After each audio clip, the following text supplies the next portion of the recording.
Om Swastiastu. Perkenalkan, nama saya Eko Mahadi Prayoga dengan NIM 19-11-03-1133 dari kelas 4C. Di sini saya akan membahas tugas keempat dari mata kuliah pendidikan matematika di kelas tinggi. Yang kita bahas kali ini adalah materi ajarnya adalah bangun datar, yang kedua kesebangunan, dan yang ketiga adalah kongruensi segitiga. Yang pertama, bangun datar.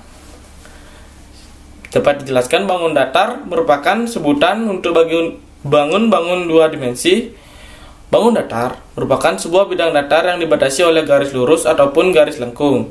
Bangun datar merupakan sebutan untuk berbagai bangun dua dimensi. Bangun datar diantaranya seperti lingkaran, belah ketupat, layang-layang, cergenjang, segitiga, persegi panjang, serta persegi. Selanjutnya, dapat diambil contoh-contoh bangun datar seperti persegi, persegi panjang, segitiga siku-siku, segitiga sama kaki dan sama sisi, cergenjang, trapesium, layang-layang dan belah ketupat, dan yang terakhir lingkaran. Nah, di sini saya menampilkan beberapa contoh bangun datar. Yang pertama, persegi, layang-layang, persegi panjang, dan lingkaran. Bisa dilihat pada gambar. Selanjutnya kita membahas tentang kesebangunan.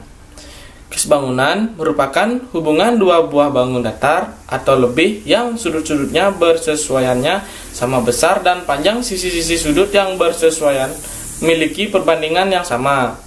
Dengan kata lain, dalam hubungan kesebangunan ini, ukuran dua buah bangun tidak harus sama, namun besar sudut yang bersesuaian haruslah sama.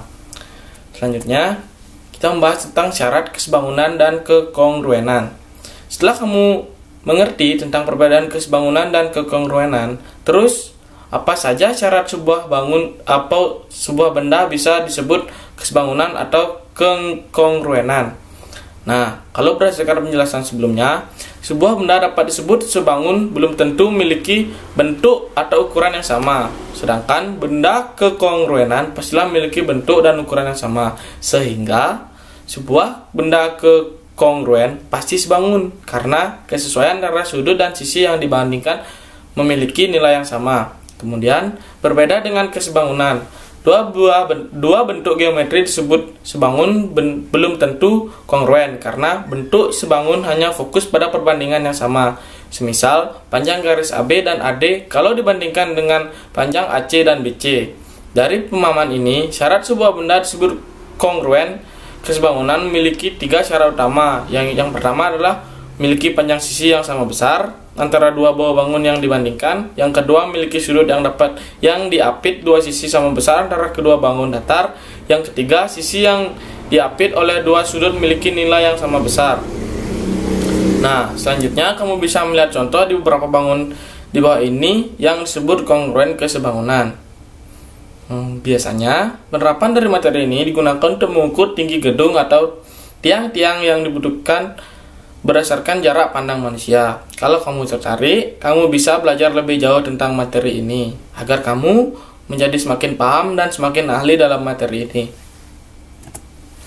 Nah, kita akan masuk ke materi yang ketiga, yaitu kongruensi segitiga. Segitiga akan kongruen jika dua sisi pada segitiga pertama sama panjang dengan dua sisi yang bersesuaian pada segitiga kedua, dan besar sudut apit dari kedua sisi tersebut sama. Selanjutnya, dua sisi segitiga akan kongruen jika sisi yang bersesuaian sama panjang, sudah dikatakan tadi, sudut-sudut yang bersesuaian sama besar. Untuk membuktikan kekongruenan dua buah segitiga, Anda harus menghitung setiap panjang sisi dan besar sudut kedua segitiga tersebut. Nah, dapat kita lihat contoh gambar atau sudut sama sisi, atau jika sisi yang bersesuaian sama panjang pada gambar. Selanjutnya, syarat segitiga yang kongruen dapat dilihat pada gambar dan dijelaskan sisi yang bersesuaian sama panjang. Yang kedua, dua sisi yang bersesuaian sama panjang dan satu sudut yang diapit oleh kedua sisi tersebut sama besar. Yang ketiga, dua sudut yang bersesuaian sama besar dan satu sisi yang bersesuaian sama panjang. Seperti itu syarat segitiga yang kongruen.